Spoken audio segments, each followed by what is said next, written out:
Oh, yeah. Oh, yeah.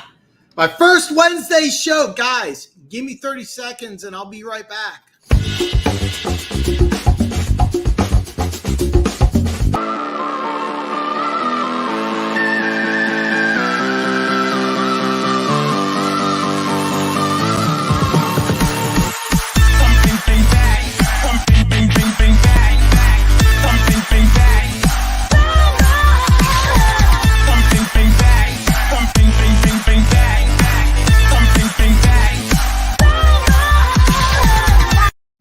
Yes!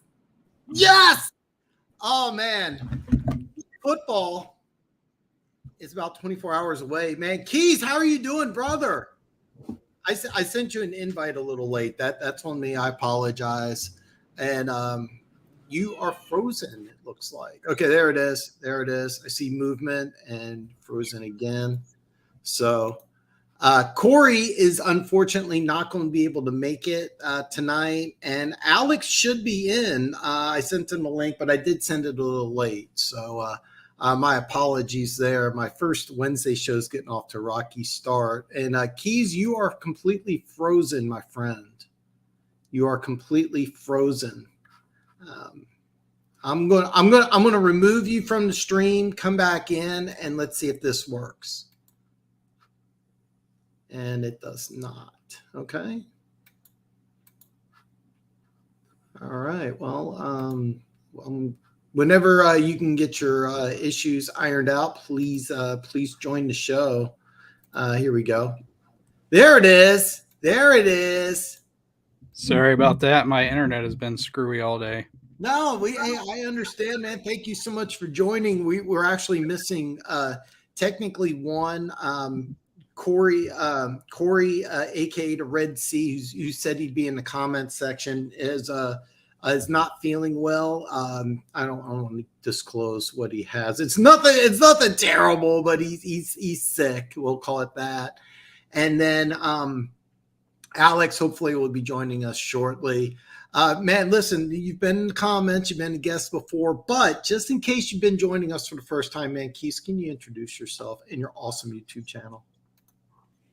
Yeah, my name is Keas, and I started out over at the RGR football channel, and I'm still there. But my co-host over there on our channel, our program we do over there, the Roguehead Huddle, and I and our third partner started a YouTube channel as well on our own, and that's the Bak Talk Bros, or BTB if you're lazy like I am. And so we've been at it a couple months here, and everybody's working hard doing their own thing, and we look forward to the day that we can really dig in and dedicate to actual programming. Well, I'll tell you what, if nothing else, your intro is easily the best on YouTube. I absolutely love it. I get chills. Now, it might be because I'm a Chiefs fan, but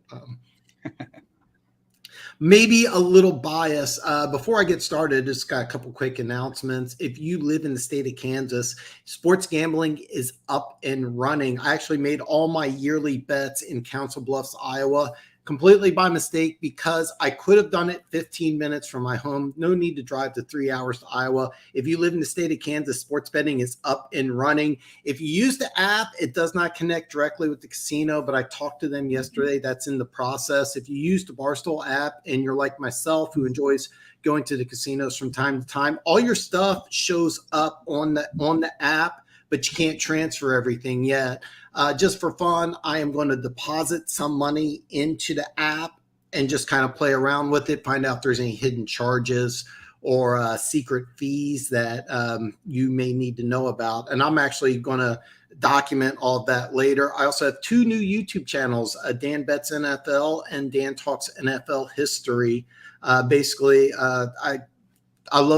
a football history junkie, and I decided I'm just going to have a whole new channel, weekly videos where I just talk about the history of the NFL, and I also document all my picks. I not only talk the talk, I walk the walk. So that's the difference between me and a lot of other YouTubers out there. And we actually have a great prediction. Corey has cards by 3, and we're going to go into detail over the Chiefs and Cardinals, but Before I get going here on that game, I want to talk a little bit because I'm exceptionally jacked up. I got an energy drink here. I am really ready to go. Football's about 24 hours away. Bills, Rams, Keas, man. How excited are you? You know what? I was super excited when you said that you were going to deposit money because I thought you were going to say into my bank account. But so I'm a little bit less excited than I was. But you know what? I am jacked for this game. I am like you right after you snorted a few lines. I'm ready to go. Bills and Rams. All right, all right. We all know that I do have a fly around here. You know what? I had it. I got to refresh this real quick because I'm going to give you guys the up to the date numbers on the game. But let me ask you this here: Bills, Rams. What are you looking for Thursday night, Keas? Give me an analysis and a breakdown. Well, one, I think we got to see what the Bills' offense looks like without Brian Dable. You know, that post Brian Dable offense. I know it's the first game, so we probably won't see a whole lot James Cook, but I'm interested to see what he could do for that offense. You know, I know that you and I both shared a draft crush in Breece Hall, and I was really concerned that the Bills were going to draft Breece Hall in the first round at what was it, pick 26 or whatever. So, but yeah, you know, I think, you know, if you look at this kind of, I think a lot of times we start off where last season ended, right? And so, you know, in my mind, it was Rams and Bengals, and you know, the Bengals defense isn't one that normally would scare you. And so, you know, whereas the Bills had the number one rated defense last year. And so maybe this is a matchup a lot of people wanted last year. So for me, it's kind of, you know, when OBJ went out last year in the Super Bowl, the Rams offense kind of really slowed down. So what can the Rams offense do against the Bills defense? And what can the Bills offense do against the Rams defense? Because I think that, you know, to me, that's kind of the storyline here. No, I completely agree. I'm kind of interested to see what James Cook can do, because if he performs anywhere near to the level of what his brother can do, that completely changes the Bills' offense completely. This could be a very fun game. I'm gonna. If you're interested, if anybody in the chat's interested in the up to the minute numbers, I got it right here on my phone. I can give you everything. Just gambling wise, to me, this game has red flag written all over it. I would not recommend betting on this game at all, even though I'm really excited about it. And I'm going to read some of these comments here. What has more impact midseason for the Cards this year? D-Hop coming back or Call of Duty coming out? I know nothing about Call of Duty, so I'm assuming the return of Nuck has something to do with Call of Duty. Apparently, Kyler Murray is a big Call of Duty guy, so he spends a lot of time playing that. Okay. So instead of studying the playbook, he plays Call of Duty. Okay, that's why they put it in the contract. All right, that's good to know. That's good to know. And Corey, by the way, has bet his life savings on the Cardinals. This was very surprising to me. Funk brings up a very good point. Excuse me, I had the hiccups here. So does Thursday game qualify as a revenge game for Vaughn? Man, Keas, you want to handle this one? I'm going to give you my 2 cents after. I'm going to say no. He played what, a half a season, and he won a Super Bowl with the Rams. So where would there be revenge at? You know, he spent his whole career with the Broncos. So, I mean, I don't even know, outside of what he wanted the Rams to pay him like they paid everyone else, and he wanted to stay in LA. Like, where would the revenge come from? I guess it would be my main question. No, I kind of agree with you there. Me and Keas are kind of on the same page. Kind of unusual for us, but no, I completely agree here. It's not a revenge game. If nothing else, I think it's an advantage for Buffalo, because you got a guy who's been on that team, you know, for a couple months. He kind of has an idea of what they're doing offensively. At least he should have a good idea of what they're doing offensively.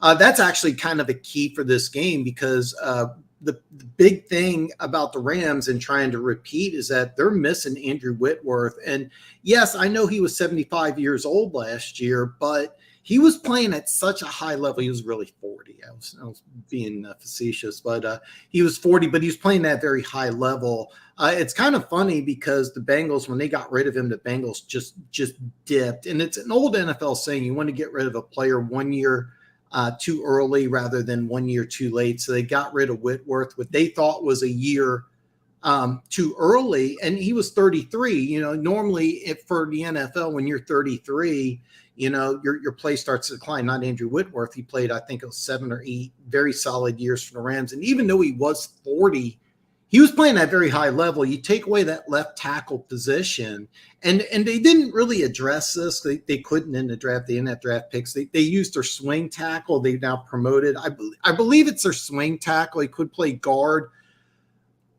But bottom line, that's kind of the matchup I'm looking at. Von Miller against that first-time new left tackle. And that's going to kind of determine things for both teams because if Von Miller looks like he's the Von Miller of old, the Bills defense could be kind of scary. Keas brought up that the Bills had to take a corner in draft. They traded up because the Chiefs got the guy that they wanted.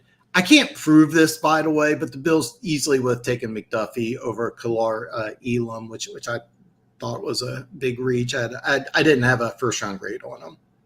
Good player. Nothing against Kalar Elam. I just didn't have a first round, and he's going to start day one, so that's another thing.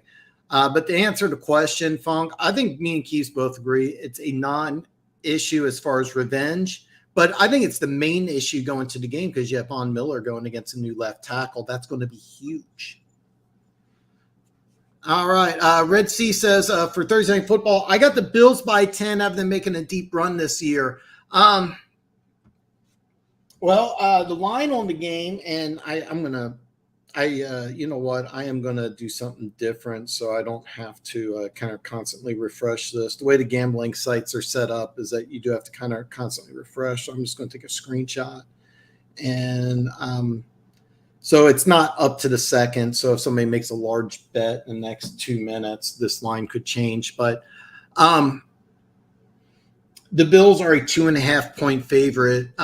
You think the Bills by 10. Did you put any action down, Corey? That's kind of what I'm curious about. Keas, do you have anything else that you want to point out about the game for Thursday other than your immense excitement? Because I'm jacked up. Yeah, it'll be exciting to watch, but you've said that this is, as far as betting, if I heard you correctly, you said this is the big Bertha of betting to stay away from it. Is that right? Yeah, there's nothing about this game I like. Bills are a 2.5-point favorite. Anytime you have a home dog, that's usually a sign to bet on the home team. I have to admit I kind of like Buffalo, but I say kind of to them winning double digits. I'd be floored if that happened. You can take like an alternate bet line. I wouldn't recommend any of them, but you can if you really think the Bills are going to win by double digits. Bet the house. I mean, but I wouldn't recommend touching this game with a 10-foot pole. Both these teams have really good defenses, but traditionally, the opening game has been a high-scoring game. Correct me if I'm wrong. Last year, wasn't it 31-29, Tampa Bay and Dallas? Is my memory correct? Am I on crack? I'll never forget my first trip to Vegas. I went when the Chiefs were playing the Patriots on Thursday night to start the season, and that was the infamous game where Kareem Hunt fumbled on the first play of the game. And he had an okay game, 230 yards, 3 touchdowns, and 42-27 win. All my friends told me, don't bet on the Chiefs. I'm like, dude, they're a 9-point dog. This is a great game to bet on. Then they win by 15. So, but yeah. And then they try to all sound like they're Chiefs fans when I came back. And I'm like, nah, fuck you, motherfucker. You said they're going to lose. Get off the bandwagon. I don't like bandwagon fans. So anyway, I'm ranting a little more, but than I should. But yeah, I don't like this game at all. The over/under is 52. With these two teams, traditionally, I would say go with the under, but Thursday night openers have been really high-scoring games. So that's going to be a tough one, man. It's really going to be a tough one. I don't recommend betting this game at all. Kyler fantasy numbers fall off huge after a Call of Duty comes out. He's tied to a professional team, like a big name one too. I heard about like some of this, but I had no idea it was this much. I'm kind of hoping you're just messing around. I'm kind of hoping that you're messing around, but I wasn't aware of this, so I don't know. But the Cardinals did give him a massive contract. So they're expecting quite a bit from him.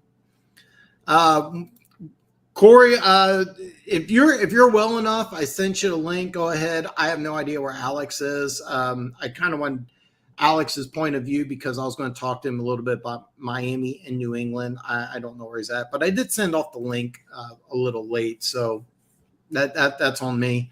Bills by 5. It will be a lead up for a Super Bowl story, just part of the script this year. I can't really argue. You are serious about the Call of Duty stuff. All right. I don't know anything about it. We'll get Keas' input here. But Bills by 5 will be a lead up for a Super Bowl story. I've been saying this, and I'm kind of adamant on it. I think the Bills are really going to disappoint a lot of people. They have 2 new offensive linemen. They have some injuries. They lost their number 2 and number 3 wide receiver. They're hoping Gabriel Davis really makes a big step up because he had that great game in the divisional round against Kansas City. But, I mean, he's had 35 catches both years in the pros, so now he's going to ramp it up and magically become, a 70-catch, 1,000-yard, 8-touchdown receiver just because. I mean, all right. Keas, you seem like you know a little bit more about this. Funk says he's serious about the Call of Duty stuff. I didn't know. I haven't studied it. I've just heard the rumors. Probably a little bit like you have, but I haven't studied it. But I think that would probably be a good betting nugget for you, right? I wasn't aware. I wasn't aware it was a thing, and I know nothing about Call of Duty. I know nothing about Call of Duty, so I have no idea of anything about it. So it's kind of a surprise to me. I know players play it, but I had no idea he was really that much into it that it would actually affect his game. I have a hard time believing it would affect his game, to be perfectly honest. So,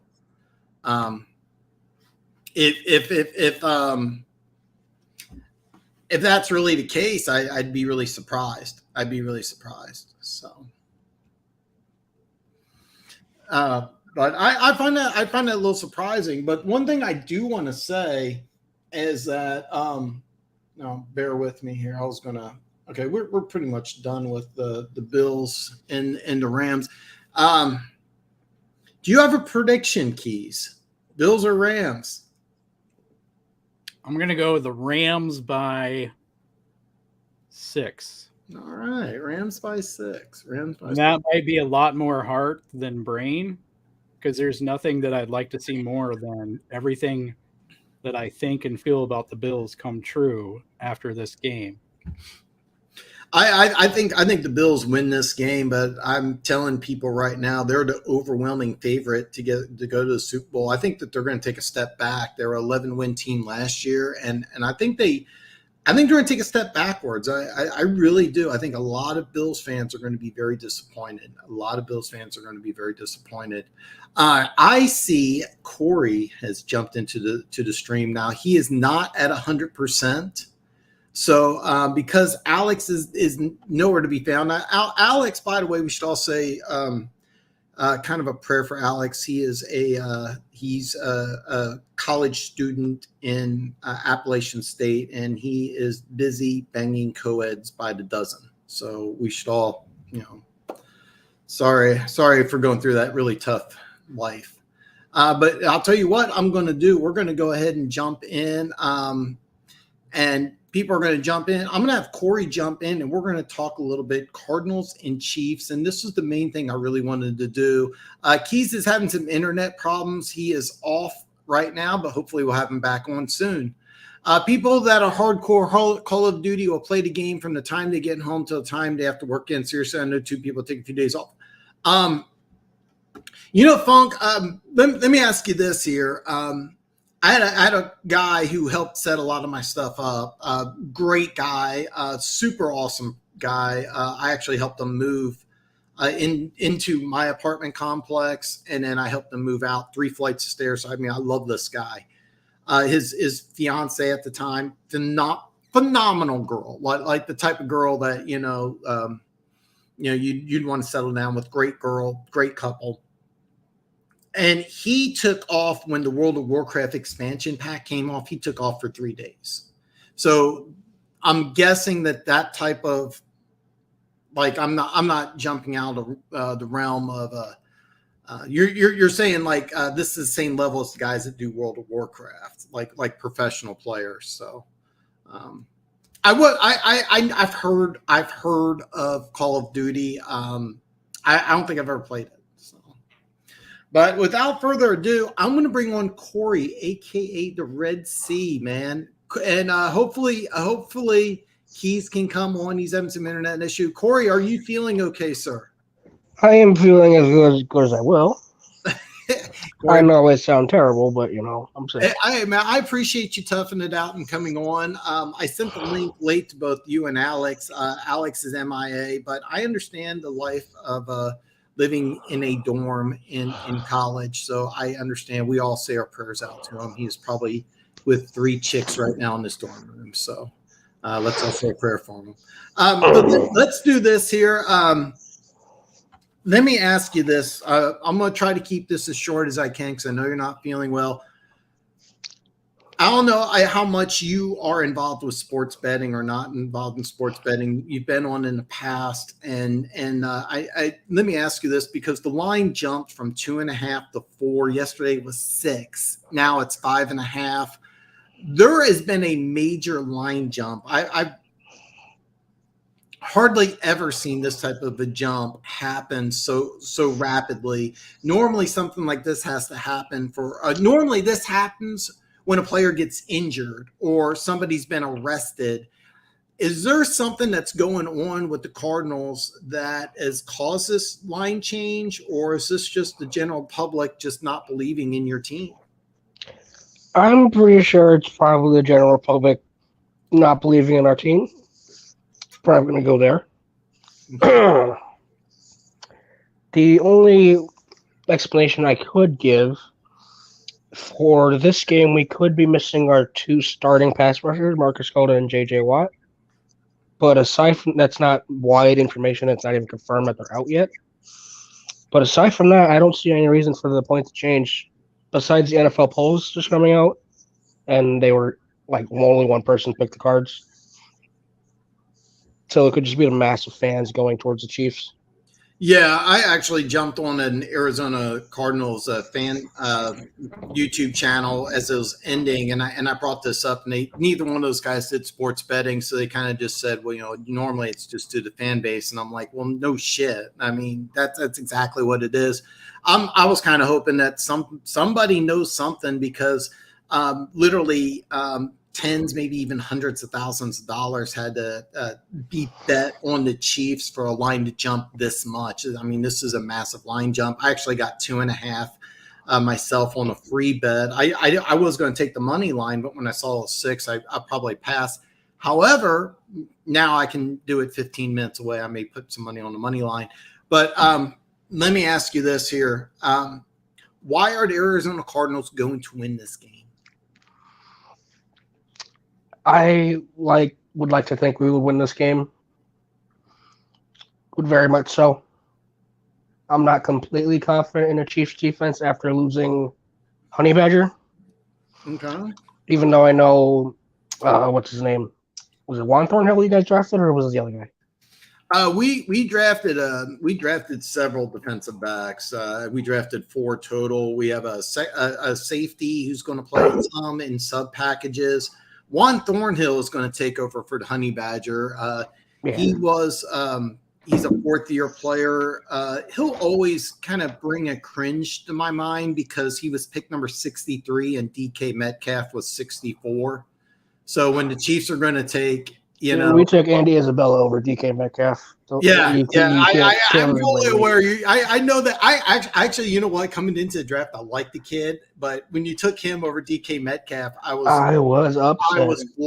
I was floored. Yeah, because in both offenses, DK Metcalf. I mean, don't get me wrong; he's had a good career so far, but I'm picturing him in a Chiefs uniform with, Mahomes throwing in the ball, and it's just, yeah. I mean, the only reason I could possibly think to it being a positive is if we drafted DK Metcalf, we probably wouldn't have traded for DeAndre Hopkins. So, hey, I'll take the semi-win, I guess. Gave me a very good play against the Bills fans who say the Bills are going everywhere. And I'm just like, how about this? Oh, I love that moment. Well, I've been telling everybody I think Bills fans are going to be very disappointed in their team because I really think that they're a team that took a step backwards this year. They got rid of a couple of their longtime starters. They're going to input Von Miller. They're asking him to play defensive end, not outside linebacker. They're in a run-heavy division, which the NFC West is at all. But instead of having Aaron Donald do a lot of heavy lifting, he's going to need to do a lot of heavy lifting. And Von Miller's a Hall of Famer. Let's not take anything away from his game. But when you think of Von Miller, you thinking the guy that stuffs to run. I'm not. So one of the things you say is that the Chiefs' defense. Now, let me ask you this here. What can you guys do defensively to stop this Chiefs offense? Or is losing Tyreek Hill just enough? I haven't seen much of Patrick Mahomes without Tyreek Hill, personally. Well, he's never played without him. I mean, they since Patrick Mahomes has been in Kansas City, he's had Tyreek Hill. So that's exactly why. The only thing I could think of is that your receivers that you currently have, Juju Smith-Schuster and some of the other guys, are not particularly some of my favorites. Although our corner room is atrocious, besides Byron Murphy and newly traded for Trayvon Mullen, our safety room is one of the best in the league. Our safety room holds up. If both of our captains, Jalen Thompson and Buda Baker, hold up, I think our defense can lock down almost anybody. That being said, Travis Kelce is still a big problem. If we could get pressure on Mahomes and make our coverage guys not to have to cover for so long, that would be great. Because I don't really fear the run of Kansas City that much. But we are a terrible run defense team. One thing that I have been hearing about constantly, and I really wanted to get your input because I don't believe this at all. Even though the numbers kind of favor it, but Cliff Kingsbury, he had a tie his first year, week 1. And then he opened the season with wins the last 2 seasons. So one of the things I'm hearing about is the narrative that Cliff Kingsbury is a guy that opens the season very well. I think it's a myth, man. Am I wrong? I would like to believe it as a myth, but it's one very pounded in truth, I guess. Because it's very true that every year we've started out great. Like last year we started out 7-1. Yeah, and we were a play like AJ Green turning a different way away from 8-0, but it's not all his fault per se, because each time towards the middle of the season, our team has been getting destroyed by injuries. We lost Kyler Murray last year. We lost DeAndre Hopkins last year. We had so many injuries on defense. Week 4, I think it was. We lost so many players. It was really tough for our thin depth team to be able to keep up with the rest of the league because our starters were just out. Yeah, you guys had a lot of injuries. I remember Watt was playing at a pretty high level when he went. Watt was arguably our most consistent run defender, and he got hurt after the Texans game, I believe. I want to say he got hurt. I think it was week 4. I could be mistaken, but when he went down, he was playing at a really high level. I don't think he was the J.J. Watt of, He's not the J.J. Watt of old, no.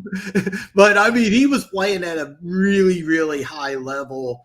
And you also had some other defenders on your team that really were playing pretty well. You drafted Zaven Collins. I had a major man crush on this kid. He's starting this year finally. Yes. Him and Isaiah Simmons are our starting linebackers.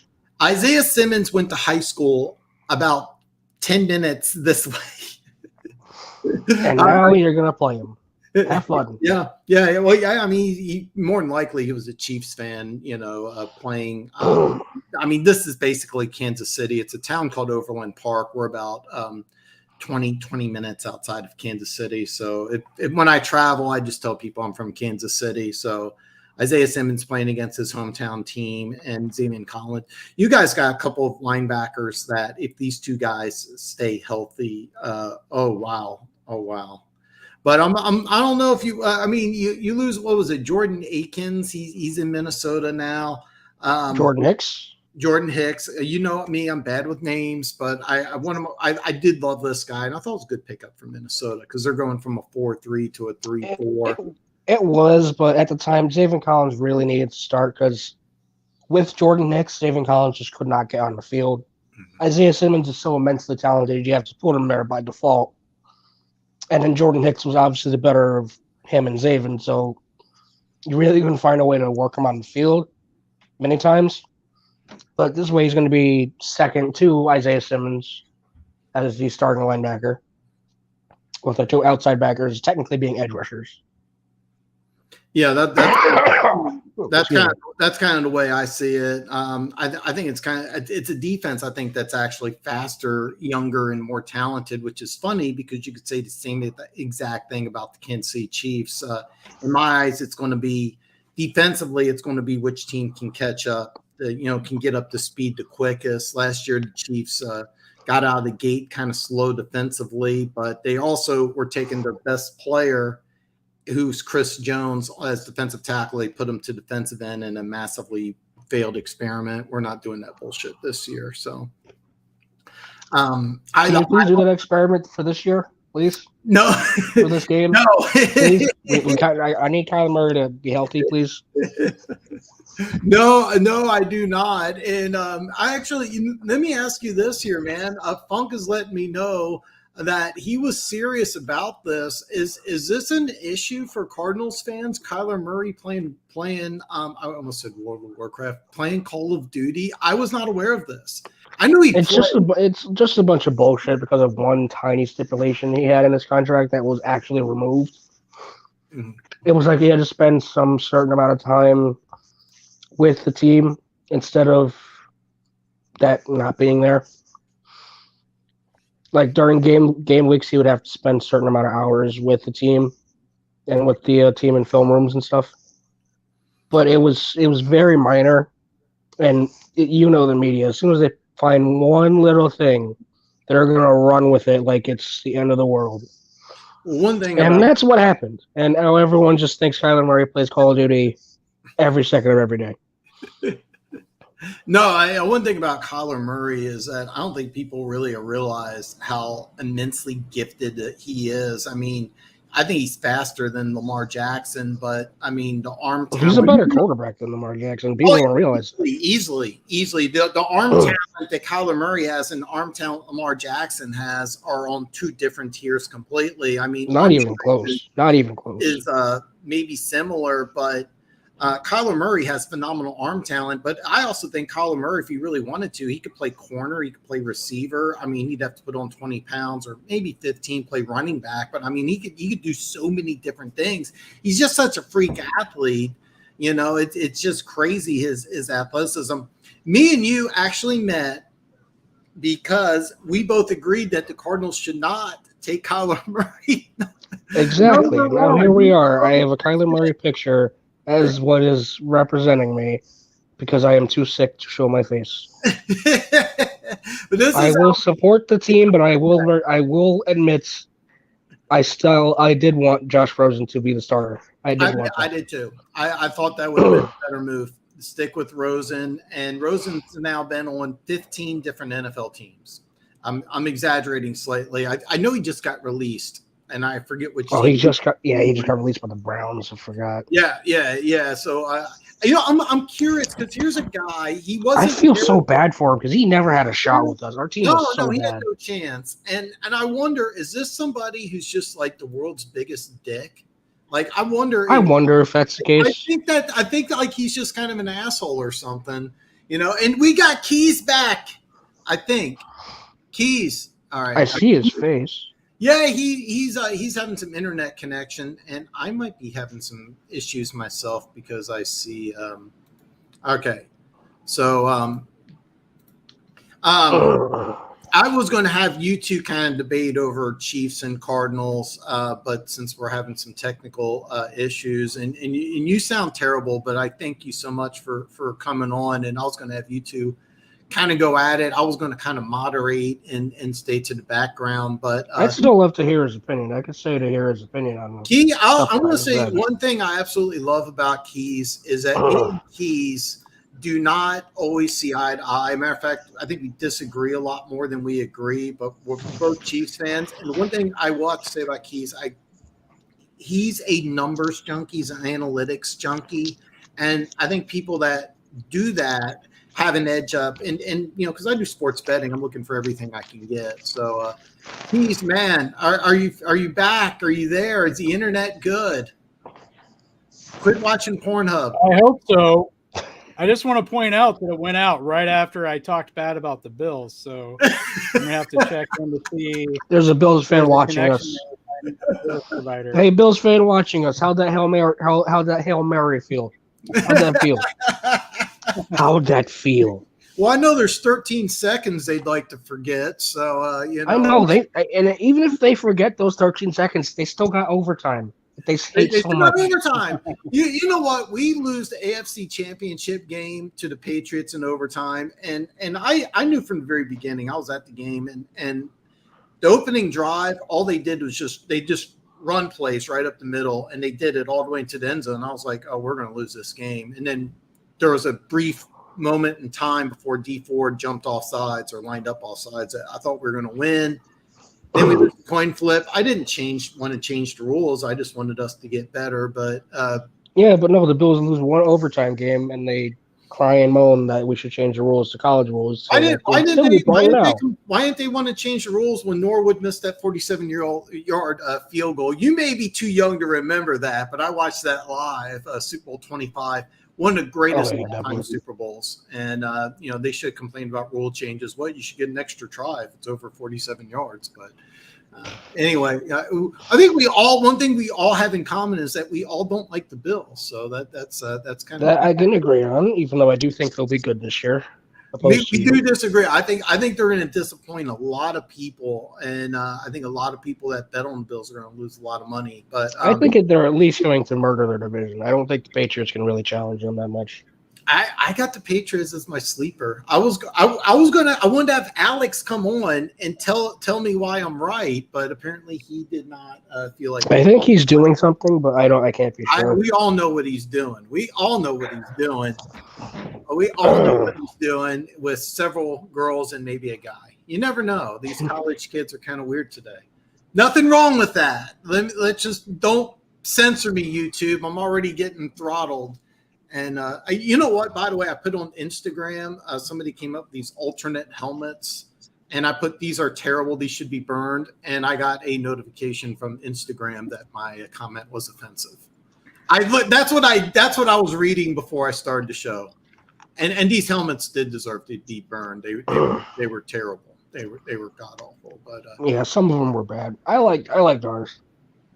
Oh God, what was it? Is Seattle with the lime green, Raiders all black, and like those two were awful. There's three others that were terrible, but yeah, I got censored by Instagram. So please do not censor me anymore. Keas, this is your first time on with Corey. I'm monopolizing the conversation, so I apologize. Man, Keas, let me ask you this here. We got an Arizona Cardinals expert. I'm going to call him an expert. Now, Corey, are you still writing for Fansided, or is that something that you did, you're done, you're over with, or? I am still indeed writing for Fansided. Not as much as I would like to, but I am. Okay. So this isn't just some casual guy. This is a guy who I think has a good beat on the NFL. Keas, here's your chance. I want to know your opinion. You're a Chiefs fan, knowledgeable Chiefs fan. Why the Chiefs are going to win this game? First off, I'm never going to say 100% it's going to happen, because I 1,000% subscribe to the whole cliche any given Sunday. So, like, you're not gonna get me to say they're definitely gonna win, Dan. Okay, yeah, I believe that. Josh Rosen beat Aaron Rodgers in Lambeau Field. Oh yeah, I've seen too much football to know anything. Anything could happen. Right? Seen way too Dan much football. Sorensen can make a play any Sunday out of nowhere, and something can happen. So I'm never gonna say with 100% certainty. And if I bet, I'm betting with your money. So, but, I think the biggest reason, anyone would say that the Chiefs were going to win. Well, two biggest reasons, and they're basically the same. They're connected there, that the Chiefs would win is one, everyone knows Andy Reid's record, coming on to the first game of the season, and especially with the Chiefs. I think with the Eagles, he was 7-7. So, not quite as impressive. I think he's only lost one first game of the season with the Chiefs going back to 2013. So I just saw something today. I think he's 7-0 last 7 seasons, but go ahead. Yeah. And so I know that's going to be, that's probably the stat that basically everyone can throw out. I'm always going to say that for me, in most games, everything else being even, and even when things aren't even, because the Chiefs, Patrick Mahomes has never had a great defense. He's not Tom Brady. He doesn't get that luxury. He's not Josh Allen. He doesn't get that luxury. And so, I think quarterback and head coach combo, usually are going to make a big difference regardless of the defense. But I'm going to throw this out instead. And granted, I was too lazy to look up this stat, including last year. I just have before last year. So take that with a grain of salt. But going back to 2011, the best week one quarterbacks, far and away, Patrick Mahomes by EPA per play is the top quarterback. And Kyler Murray was kind of at the bottom there, close to basically 0 EPA per play week one. And again, I don't know what last year's week one was, but Mahomes was far and away the best quarterback at 0.6 EPA per play. So last year we beat the ever-living crap out of the Titans, which is nice, but it doesn't give me what the EPA is. So, and I was too late. I don't know what the EPA was, but I can tell you his stat line was pretty good. He only had like 3 incompletions. You want me to keep going, or you going to Corey? We're going back and forth. Hey man, I was kind of I expected, because believe it or not, I actually do show prep. A lot of people find I just kind of, but being that Alex isn't here, I'm kind of throwing my show prep away, and I'm kind of just wing it a little bit. Come on, Alex. We're but no man, listen man, keep going. I want to hear, because Corey is not really sold. Like, he's kind of hoping the Cardinals are going to win. I have my opinion, and in Keas, let me ask you this here, man. I mean, now you can't bet with my money this, but how confident are you that the Chiefs are going to win this game? Man, you're trying to put a gun to my head and push me to something. Can I process out loud and then give you a number? Absolutely. Process away. That's what we're here for. So, and if the internet connection goes out, it's totally the internet connection. It's it's not me tossing the board over. Fans messing with you. So this is what my thought process is here. On one side you have no nuke, but you're adding Hollywood Brown. So there's going to be something there. Cliff Kingsbury, the beginning of the year, and maybe Funk's right. Maybe part of that is when Kyler Murray gets into Call of Duty, and maybe I missed some of that discussion, and that happened while the internet was out. But it seems like at some point there's a shift for the Cardinals, but it's after the first half of the season, so that's not a detriment to them going into this game. I think the defense looks a little worse. Looking at the first injury report, the Chiefs didn't have anybody that wasn't a full participant. The Cardinals had quite a few players who were either limited or didn't participate. Obviously, J.J. Watts doesn't need to participate at all during the week to be fine to go. So, that doesn't really matter, but there were some other guys in there. But, I think the biggest difference for me going into this game as opposed to last year, because, anytime you can start out beating the Titans, game one, that's fairly impressive. But I think Mike Vrabel is kind of, one of those tweaker coaches as well, so I don't know what his numbers are off the top, beginning the season. I think he's a great coach, but I think one of his big strengths is strategy and adjustments. And so when I look at this from the Chiefs standpoint, though, last year kind of got off to a slow start. And I think a big chunk of that was just the drastic way that defenses started playing them, that for whatever reason, you could say it goes back to the Super Bowl. They weren't expecting. And so it took a while for them to make those adjustments on offense. I don't think we're going to see that this year. I know a lot of people are expecting a step back with Tyreek Hill gone, but I think Tyreek Hill actually gummed up the offense in some ways more than he helped it. And if you listen to his podcast now, you might start thinking that he was kind of a loud, squeaky wheel last year that was kind of the voice in Patrick Mahomes' head as he fed Tyreek Hill the ball so often that now he doesn't have that pressure to look Tyreek's way.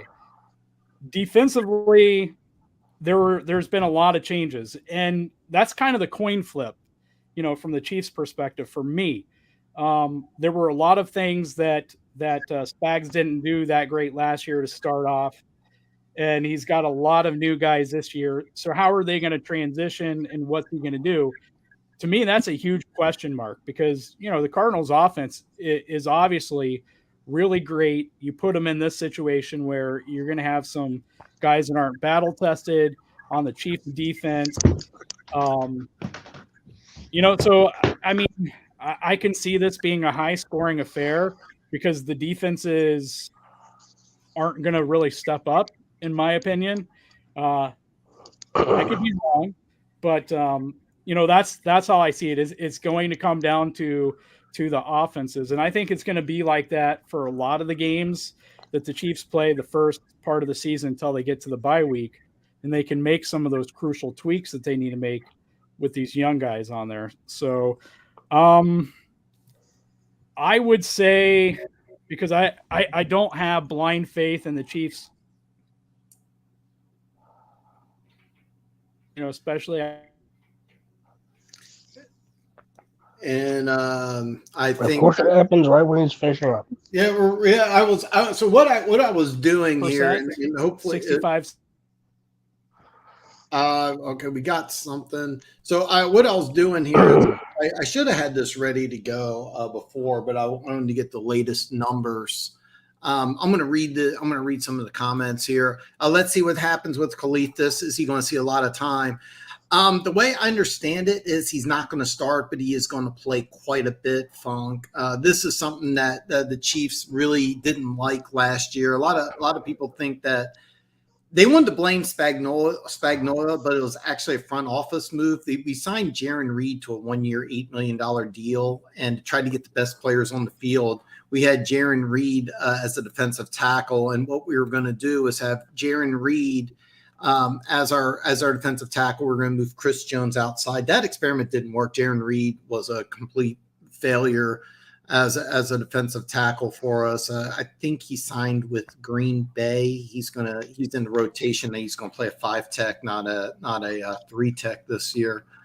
That if that doesn't show you alone how he didn't fit into Spags' offense, or Spags' defense, nothing else will. But Carlift is going to play. I think he's going to play quite a bit. I'm not sure he's starting, which is something I probably should know. But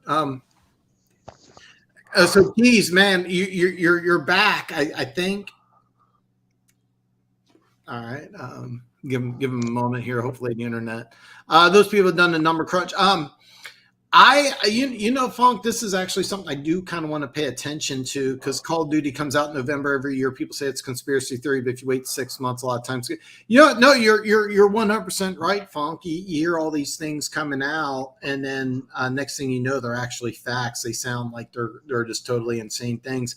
I actually am going to pay attention to that this year and see if there's a decline in play, because it may be a gambling edge, because even though the Cardinals started off hot last year, I don't think Kingsbury's one of these coaches who just has his team ready to go. With Andy Reid, he's 8-1, but that one loss, I was at that game, was one of the weirdest games I've ever seen. Derek Johnson, captain of Chiefs defense, his Achilles tendon popped. That was right after Mike DeVito's Achilles tendon popped. Alex Smith threw 3 interceptions that game. The whole season he threw 6, so half of them was in one game. And Jake Locker was AFC Offensive Player of the Year. The Titans won 2 games that year, and Jake Locker retired from football, just said he didn't have the heart for it. But he was AFC Player of the Week against the Chiefs. So it was like weirdness after weirdness after weirdness. And that was the only reason why the Chiefs lost that season opener. It was also, I didn't take my family. I took 2 of my friends, and I can go into detail, but both of them get lifetime bans. I'll never take either one of them again. So that's the reason why they lost. That was my fault. So Keith, listen, man, you cut out. I want to get a give us a prediction, and do you have a score? You said high scoring game. Do you have a score prediction by any chance? Yeah, when I cut out, I said I was about 65 to 70% confident the Chiefs would win the game. Okay, good. You could probably say that about most games, though. Here's a weird thing. When I am confident the Chiefs are going to win a game is usually when they lose. And when I'm nervous about them winning a game is usually when they win or it's a really hard game. So I'll just throw that out there. Yeah, I don't know. I said it was – I'm going to go like 36 to – we'll say 36 to 31. Okay, a shootout. Corey, I'm glad you're toughing it out. I really appreciate it, man. Corey, you can go in as much detail as you want or as little as you want. I know it's kind of a struggle for you to talk. Do you have a prediction on the game, and do you have a score? I predict the game will probably be a lot more defensively battled than most people think. Because, as we said when Keas was away, our cornerback room may be a little lacking compared to other teams, but our safety room is up there with the best in the league. Could be missing a few pass rushers like J.J. Watt and Marcus Golden, but Vance Joseph has never shied away from scheming up pressure. And Patrick Mahomes, last time we pressured him when we played him, which was with Josh Rosen, we still lost, but we got 6 sacks.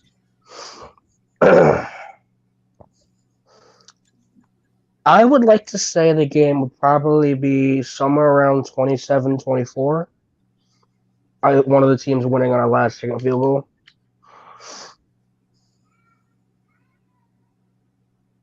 And you got which team do you have winning? I would like the Cardinals to win. All right, Corey just bet his life savings. Up to about $5, but it's my life savings. I have the very latest up to the minute numbers. The line went to 5.5. I actually got a free bet like 5 minutes or 5 steps away where I got the Kansas City to cover 2.5. Yesterday it was 6. Now it's 5.5. The over under has jumped up, and by the way, you're going to see this with every Chiefs game this year, and maybe same thing with Arizona if Kyler Murray's healthy, is that over unders are going to keep climbing closer to the start of the games, just because people want to bet on the overs. That's a very popular thing. You want to bet on the overs rather than the unders. That's kind of a gambling 101, but the over under has risen to 53.5. I'm kind of siding with Corey. I think that this is going to be a slightly more defensive game than people think. I think the Chiefs front seven, which has been the fastest it's been for the first 5 years, may give Kyler Murray some problems. I don't think he's really expecting the Chiefs. I think he's going to be really – I think the Chiefs' speed on the front seven is something that we haven't seen for several years. I think it's going to cause some problems. So I think it's going to be a surprisingly low-scoring game. Now, I do have one question, though. I pulled up ESPN, and I think we can all agree ESPN is not the end-all, be-all. But injury report, Marcus Golden, J.J. Watt, Trayvon Mullen. I got multiple questions for you, Corey, and I apologize. I can hear the strain here on your voice. I think Watt was going to play. Can you give us an update on Golden? And I probably should hit you up before this, but question, because you did trade for Mullen. Who is going to start opposite Byron Murphy? I know that's going to be Trayvon Mullen. Mullen's going to get the start. And then are you guys going to put – is it going to be you putting Wilson in the slot, or because more than likely – either that or Byron will rotate to the slot since he's a much better slot corner. But in base defenses, our two corners will likely be Trayvon Mullen and Byron Murphy. Okay, the newly acquired Trayvon Mullen is going to get the start. Is this a knock on Marco Wilson? It's not necessarily a knock on him. A lot of people have seen him in negative light. But for a fourth-round rookie, he played very well last year. Yeah. Excuse me.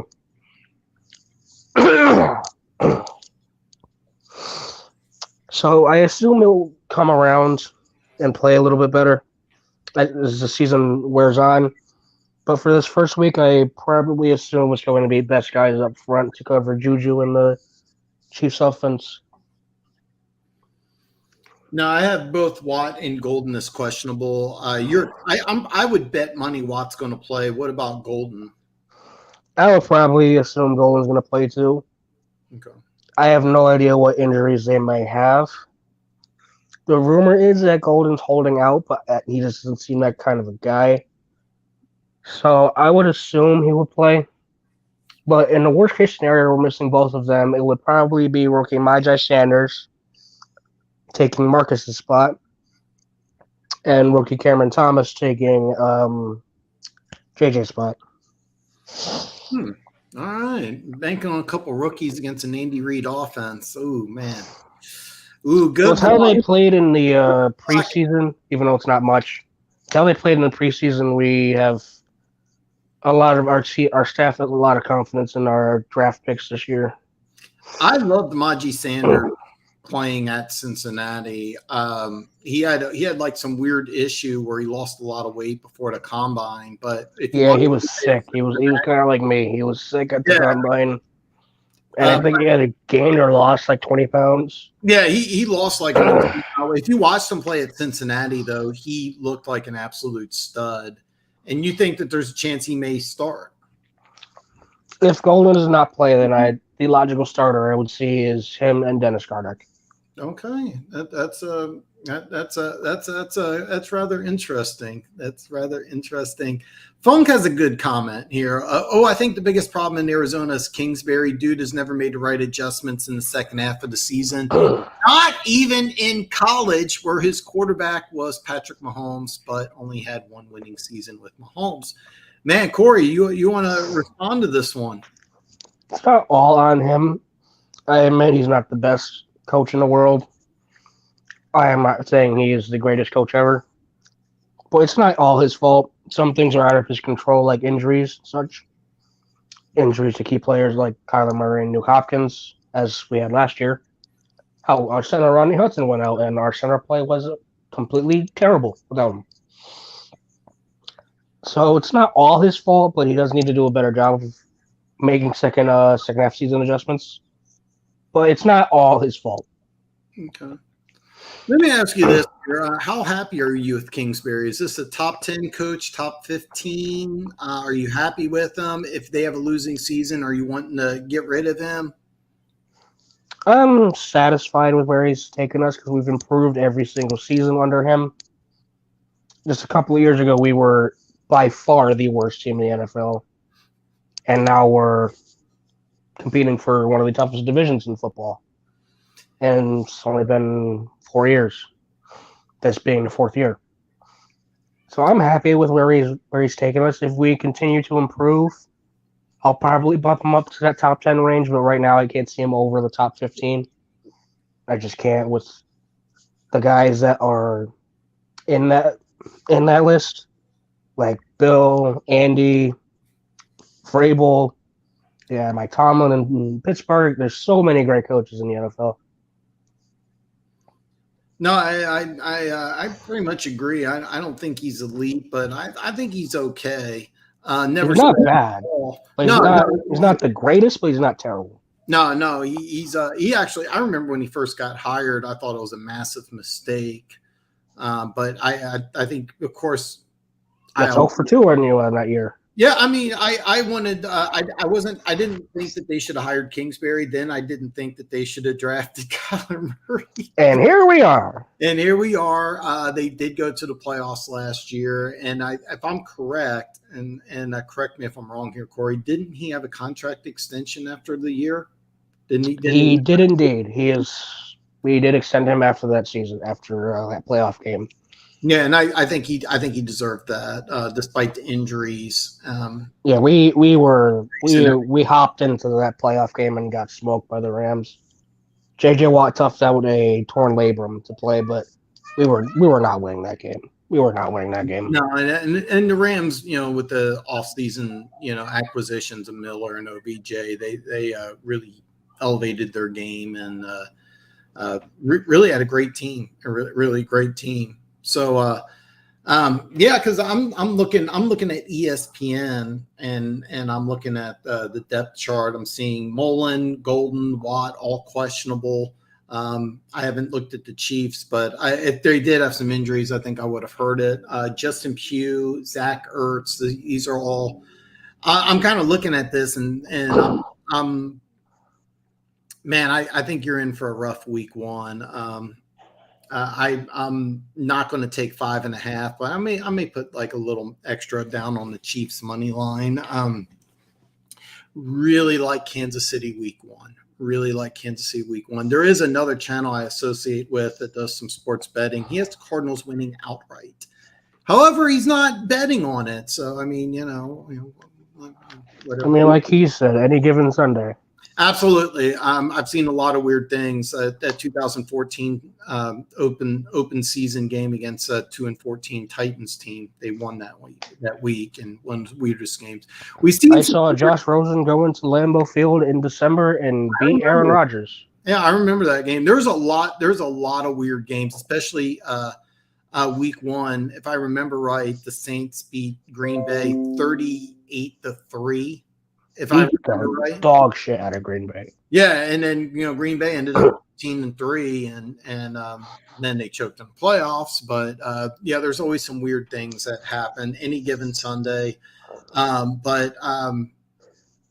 I have to admit, I really like Kansas City. I wanted to talk New England, Miami with Alex. Unfortunately, he couldn't make it, but he's probably with a couple co-eds right now. So he's the life of a college student living in dorms is a tough one. And so, our thoughts and prayers are with him. He's still a little sad that App State lost last week. Oh, God, I forgot about that. Yeah. It was 63-61, and my God, he was so mad. Okay, all right. So I was watching that game, He went to that game actually. He was in the crowd. For those of you who do not know, North Carolina was up big, and Appalachian State scored 40 points in the fourth quarter. And it was in the third quarter. They're losing by like 4 or 5 touchdowns. So I switched over. I was just kind of channel surfing. I was staying in a hotel, so I didn't have the DVR option, which even if I did have the DVR option, I wouldn't have DVR'd it. Why do I want to watch North Carolina up by 30 points in the third quarter? And they came back. So they're down by 8 with like 6 seconds left or 10 seconds left. They scored the touchdown. How they did it, I don't know.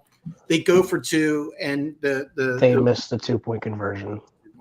The quarterback messed up. The quarterback should have threw the ball, but the quarterback threw the ball to the receiver, but the receiver stopped running. It was just a huge miscommunication. Yeah, he takes off running, and it was just a disaster. Because the guy was wide open, and he kind of just freaked out that he was wide open and stopped and turned around. And the quarterback thought he would keep running the route, but he just slightly overthrew him. And man, I felt so bad for him because they scored 40 points in the fourth quarter, had North Carolina on their ass. Only to lose. I felt so bad. It was just what's so weird because I'm flipping through and I'm looking at the game in the third quarter and I'm like, why am I watching this? I mean, this is stupid. So I go next, and then next thing I know, they played each other in basketball and didn't score that many points. So it's just I'm kicking myself because I would have loved to see that fourth quarter. Defense was not present for that game at all. Yeah, so my plan originally when I brought this show together is I did want to talk Miami and New England. I wanted to talk to a Patriots fan because the Patriots are getting lots of hate. I actually have some money on the Patriots this year, and I actually have some money on that game. But I have a free bet for Kansas City. I didn't put action on it because when it went up to 6, I decided to pass, and I wish I would have took more action when it was at 2.5. But oh well, things happen. There'll be other opportunities later on in the season. So I'm going to kind of wrap this up here because I wanted to talk 3 games. We're only going to talk 2. During the course of the season, I am going to go ahead and be on every Wednesday. I'm going to kind of review what happened during the week, preview Thursday Night Football. Hopefully I can get Corey and Keas to join me again. Keas as a show. Are you going to be on every Thursday night after Thursday Night Football, Keas?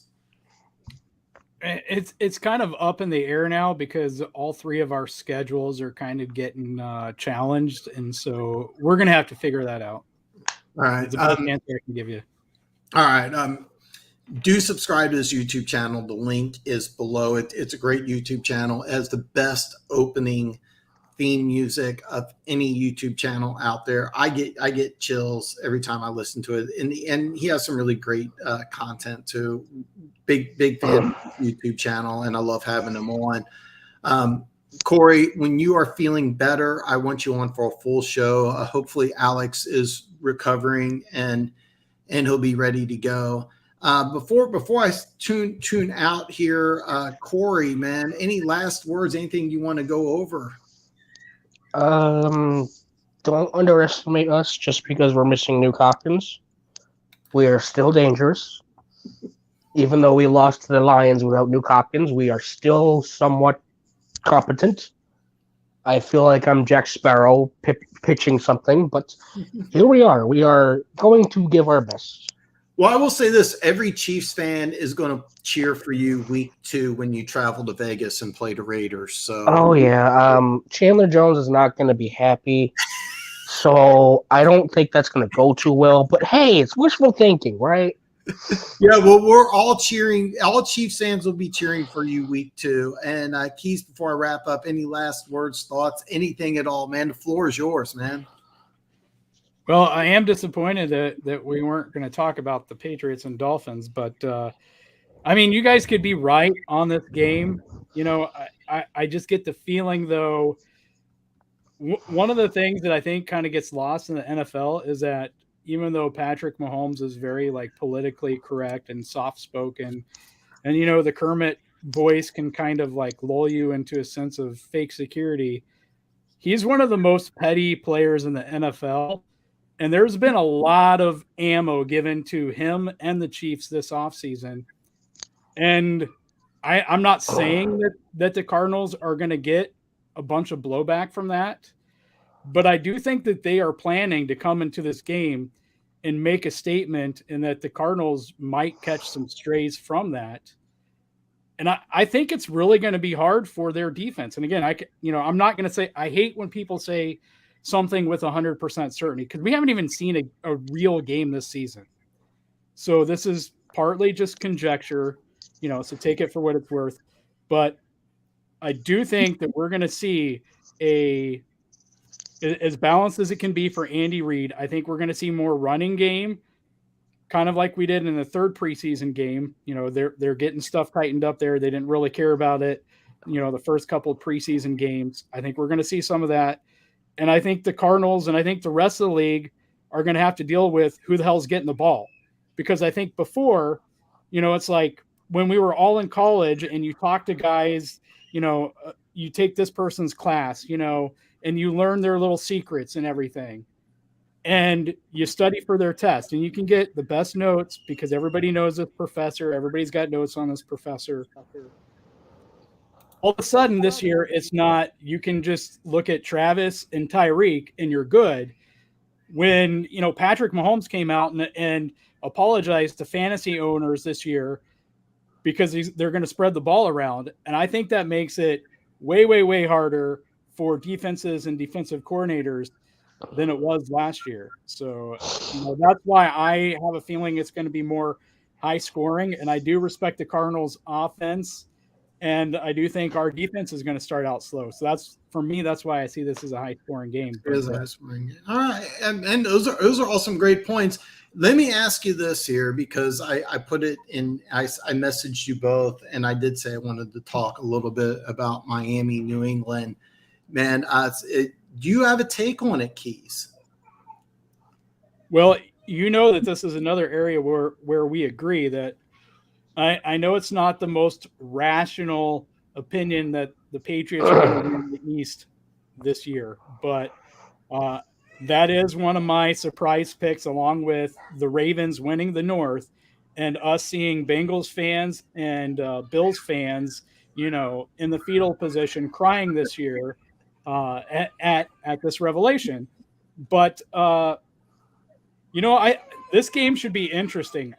To me, on paper, it should be Dolphins all the way. I'm really intrigued on what Mike McDaniel is going to do in Miami. And clearly he's got some speedy guys on offense. And, that was a good defense. The Dolphins were a team for the last 2 or 3 years that I was actually really high on. And, kind of there with the Broncos and Chargers.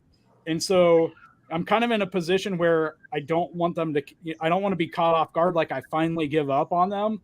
I don't know. Again, I go back, like I say, with Mahomes and the pettiness, I go back to Bill Belichick. And I think that because the Bills just went out of their way to humiliate Belichick and the Patriots, I think it's like that.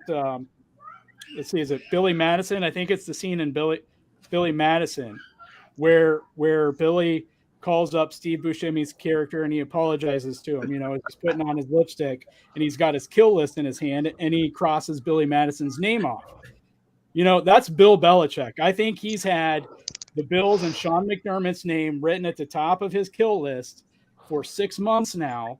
And day and night, when he's sleeping, he dreams about how he's going to dismantle and destroy the Bills. I could be wrong. And you know what? Maybe he doesn't quite get there. But I do believe that that's been his fixation is to get revenge on the Bills. So if you want to find petty people in the NFL, look at Tom Brady and Bill Belichick, 2 most petty people in the NFL. It's really surprising because a lot of people feel that I just had a brain freeze. I almost went the whole show without forgetting a name, but that the coach who was fired from the Dolphins, a lot of people felt like he was fired unfairly. But then Mike McDaniel, a guy who's never been a head coach before, is all of a sudden this massive improvement and a genius, but he's never coached a game before. I actually have action on New England. I got New England in 3, and then I got New England at 3.5. I think New England wins this game outright, even though Belichick's had a losing record in South Beach.